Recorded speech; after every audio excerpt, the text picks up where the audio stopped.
Terus kita tahu semua nabi itu punya mukjizat. Ya, semua nabi itu punya apa? Mukjizat. Mukjizat itu hal yang luar biasa yang memastikan manusia itu tidak bisa menyainginya atau menandinginya.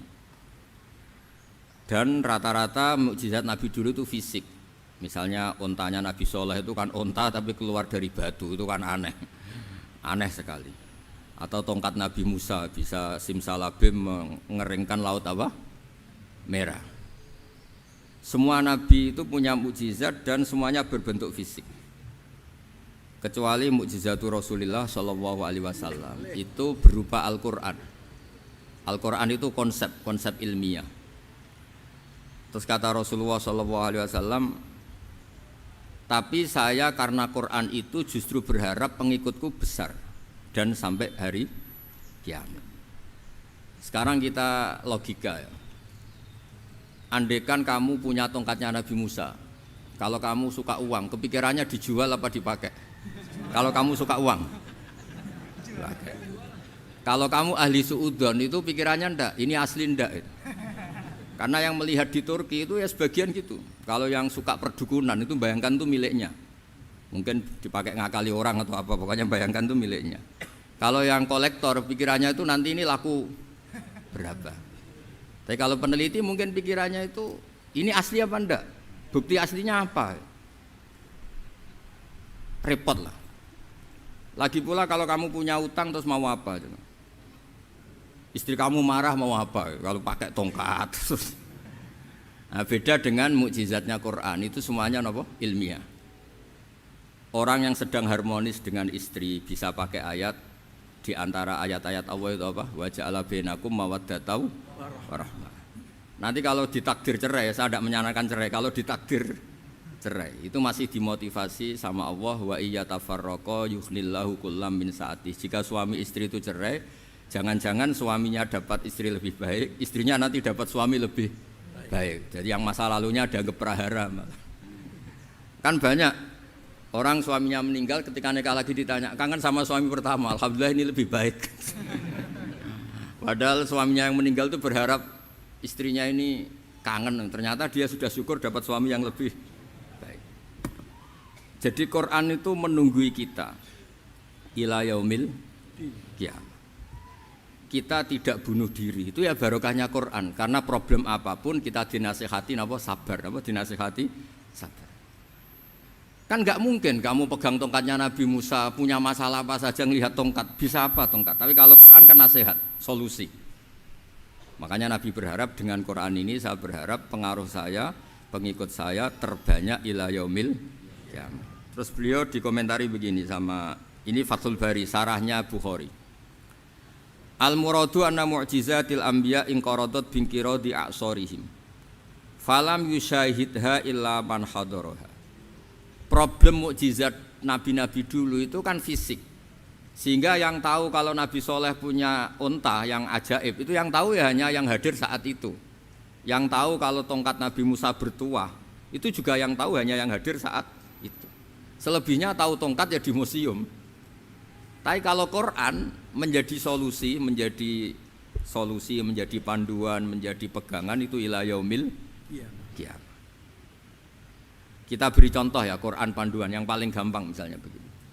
Dulu ini cerita ya. Dulu itu ada orang kafir cerdas namanya Jubair bin Mut'im. Itu saking pinternya dia, pinter juga tokoh. Itu sebagai delegasi pembebasan Asra Badrin. Jadi tawanan-tawanan perang Badar itu mulai dulu ya ada negosiasi mau dibebaskan.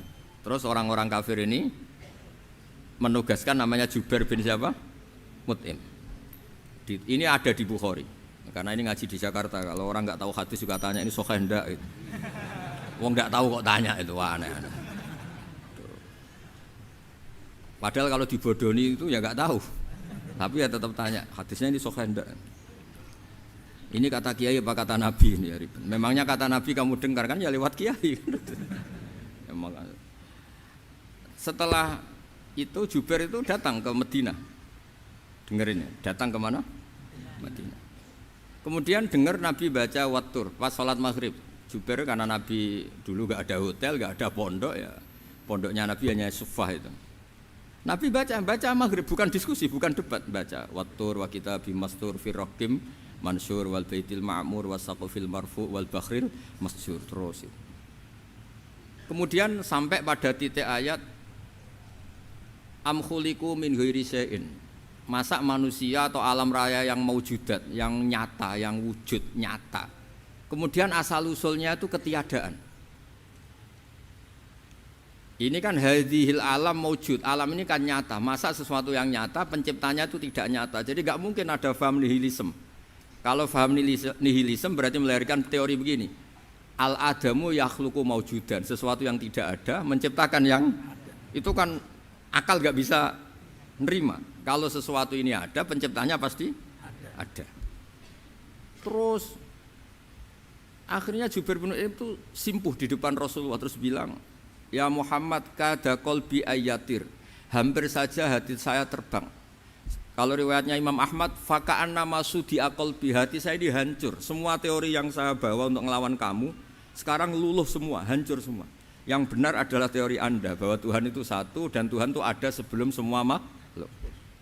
Coba kalau Nabi Muhammad ada Jubair bin Mut'im terus menyembunyikan tongkat dekat mihrab, terus dilihat ini apa, paling pikirannya ini dari kayu apa, terus yang bentuk tongkat itu tukang pemahatnya siapa, kok kurang keren, kalau dipelitur gimana ya, kan malah panjang. Kira-kira kalau mukjizat itu dari tongkat itu malah panjang lah pokoknya panjang. Lagi pula kamu coba kan nggak ngarah mandi, itu yang mandi kan nabinya bukan tongkatnya. Coba tongkatnya Nabi Musa dicoba anak-anak beki itu, dipakai mukul kucing aja tidak mesti mati itu. Jadi nggak jelas mukjizat-mukjizat seperti itu nggak.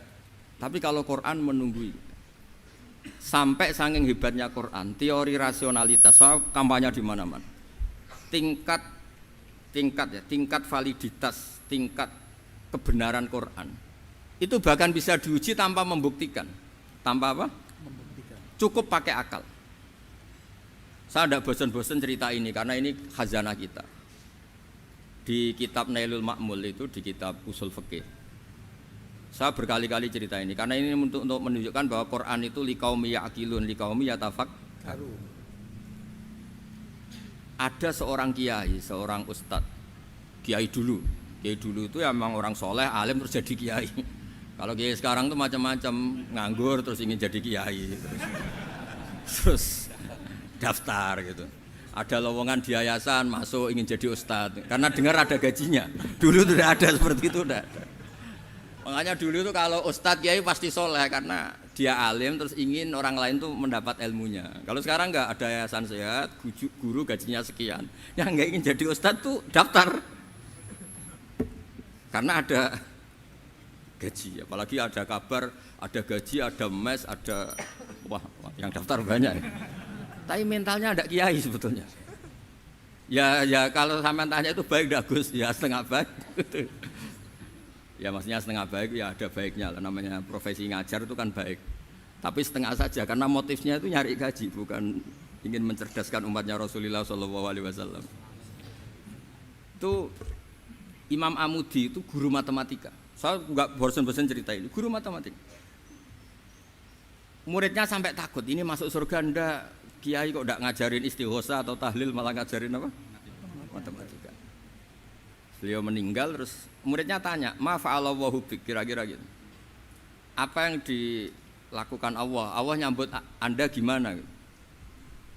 Terus kata Imam Amudi, "Bagus, saya disuruh ngajar malaikat." Karena malaikat kan enggak pernah kayak anak beki gini ngaji gini. Malaikat itu enggak pernah ngaji, dia iman saja karena tahu surga, tahu neraka terus iman gitu aja. Jadi imannya malaikat itu enggak keren kita. Imannya loh. Loh itu yang ngendikan Nabi loh, enggak saya.